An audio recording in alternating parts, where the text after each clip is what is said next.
أعوذ بالله من الشيطان الرجيم بسم الله الرحمن الرحيم والصلاة والسلام على رسول الله وعلى آله وصحبه أجمعين رب اشرح لي صدري ويسر لي أمري واحلل عقدة من لساني يفقه قولي.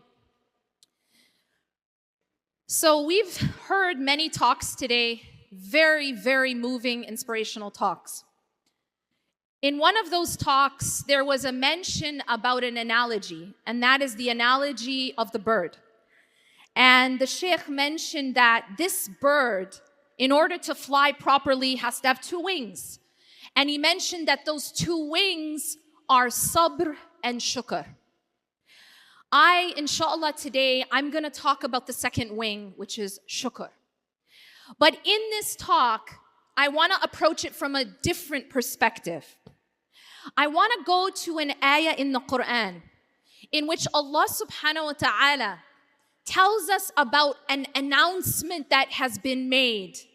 And this announcement was made by Allah subhanahu wa ta'ala and said by Musa alayhi salam. But before I tell you what that announcement is, I want to give you some context. And I think that this context will be even more timely now. Musa alayhi salam is speaking to a people whose children have been massacred. He is speaking to a people who are dealing with a pharaoh who has made it a policy to murder baby boys. And he is speaking to that group of people, Bani Israel, when he makes this proclamation. Now, keeping that in mind, I want you to listen carefully to what he proclaims from Allah subhanahu wa ta'ala. And this is the proclamation of Allah. And I want you to remember who is being spoken to. These are people who are being traumatized. These are people who are being slaughtered. These are people who are in it. These are not people who are having an easy life. These are people who've been enslaved and their children murdered. And I think we can understand a little bit about what that might look like because of what we're dealing with now and what we're witnessing now in Gaza. And what does he say in this proclamation? وَإِذْ تَأَذَّنَ رَبُّكُمْ لَإِن شَكَرْتُمْ لَأَزِيدَنَّكُمْ. Now this is very interesting because this proclamation is وَإِذْ تَأَذَّنَ رَبُّكُمْ, the first part. And if your Lord proclaims, so Allah is proclaiming. And understand that there is a lot of grammar here which puts emphasis upon emphasis about what is being told, what is being said. I can say something to you, but that's different than me proclaiming something. Now, what is the proclamation? وَإِذْ تَأَذَّنَ رَبُّكُمْ لَإِن شَكَرْتُمْ لَأَزِيدَنَّكُمْ. That's the proclamation. That if you are grateful, and this is a conditional statement, right? There's an if statement here. If then, if you are grateful, and now there is another emphasis with the lam, la azidannakum. If you are grateful, then surely, for sure, I will increase you. And that is the statement. Allah subhanahu wa ta'ala, remember who is he speaking to? Now you would think that if you're speaking to a people who are being slaughtered, who are being oppressed, who are being enslaved, that your message would be a message of patience. You would think that you would be reminding these people to have sabr, right? That you would be reminding them to persevere. And yet, the proclamation is about gratitude. It isn't even about sabr. And now this is very profound, and I'll get to why. But the proclamation is a divine principle, and that is, if you are grateful, Allah will increase you. Now, if you study psychology, and I'll talk about psychology for a second.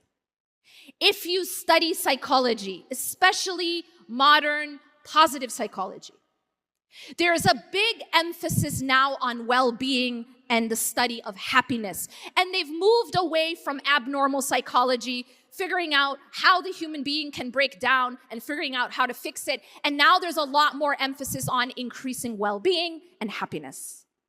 And what they found is very fascinating when you look at all these studies. What they find is that everyone wants to be happy, and yet they found that people pretty much live on this sort of baseline happiness. It's a set point. And that when really exciting things happen in your life, you have a peak, but you pretty much go back to baseline. And similarly, when something difficult happens in your life, you have this, this low, but you pretty much come back to baseline. And this baseline is not so easy to change. But they found that there are two reliable ways to increase the baseline. And what are those two reliable ways? Number one, service to others. That in the service of others, you can actually increase your own baseline happiness. Something that you can't do by winning the lottery. Something that you can't do by getting a promotion. Those are temporary spikes. But service actually increases the baseline. They found something else that reliably increases the baseline, and that is the practice of gratitude. Gratitude is so powerful, they find, that keeping a gratitude journal, just writing down 3 to 5 things that you're grateful for every single day, has been found to even help with symptoms of depression. So gratitude, we've found today in psychological studies, increases you in happiness and actually helps you with depression. Now let's go back to this statement of Allah subhanahu wa ta'ala. If you are grateful, I will increase you. Now I want to come back to the context of who's being spoken to. Again, these are people who are going through tragedy, people who are being slaughtered, people who are being oppressed. What does that have to do with patience? They're not being told, be patient. They're being told, if you are grateful, I will increase you. There's a very powerful principle, and it goes like this. Whatever you focus on grows. I want you to remember that. Whatever you focus on grows. What this means is, if you are the type of person who always focuses on problems, your problems are going to look bigger and bigger. They will in fact surround you and you will feel paralyzed and handicapped by them. If you are the type of person who looks at your life and will gloss over all the good things in your life and all the things that you have to be grateful for, and then you'll zero in on that one thing that's missing, you will always feel poor.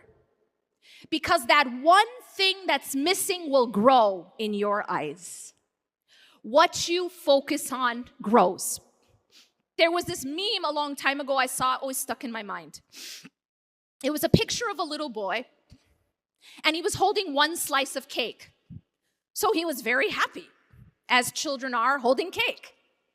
And then there was another picture in contrast just below of another boy holding an entire cake with one slice missing. And so he was sad. Now you tell me who has more cake? The one who's sad.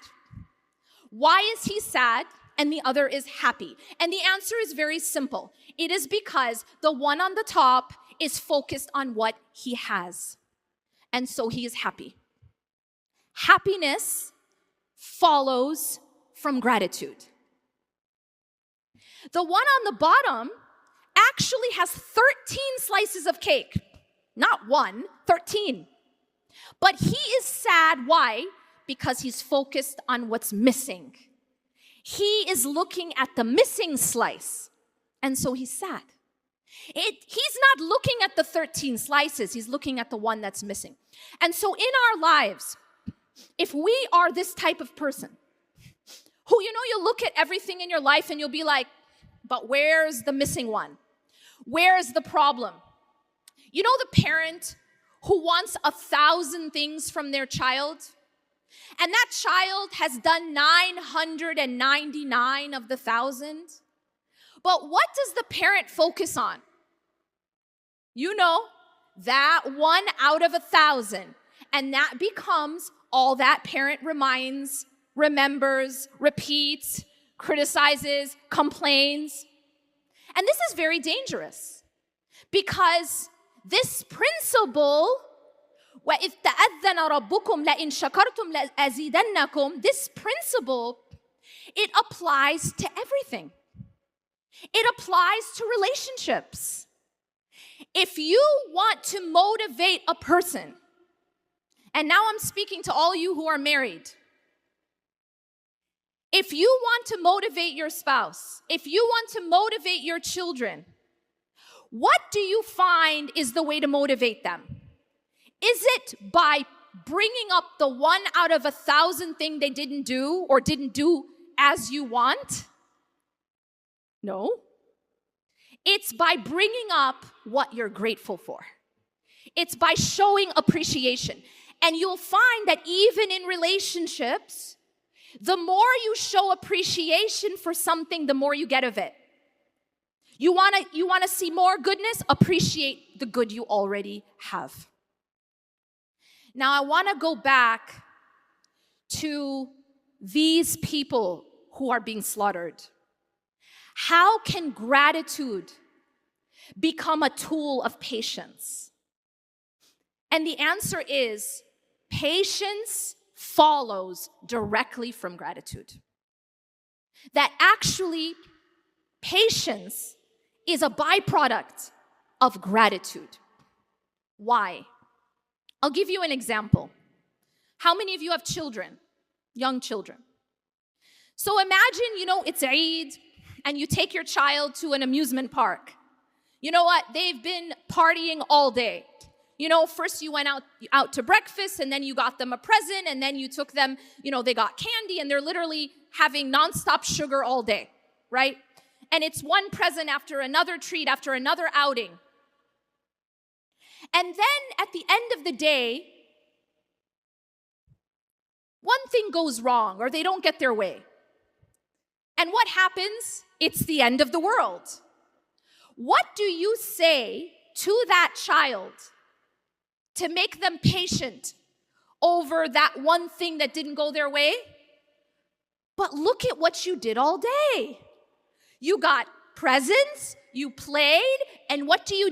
You remind them of the blessings. Because when you remember the blessings, it's a lot easier to be patient. I want to remind you, brothers and sisters, that our life is not peaks and valleys. This is an idea that a lot of us have, right? We go through good times in our life and we're like, you know what? I feel like I'm on the top of the mountain right now. And then we go through difficult times and we might be like, I'm in a really low place. But the reality is that life is not all good or all bad. In fact, one writer said that life is like a railroad track. See, you can think about life as peaks and valleys, but that's not very accurate. Because when things are going well and you feel like you're at the top of the mountain, but is it perfect? That time that you felt like things were good, but was it Jannah? Was there anything that went wrong? And the answer is, of course. Similarly, when things are hard, you may have had a difficulty with your health, or with your wealth, or with your family, but didn't you also have blessings at the same time? And so the reality of life, more accurately described than peaks and valleys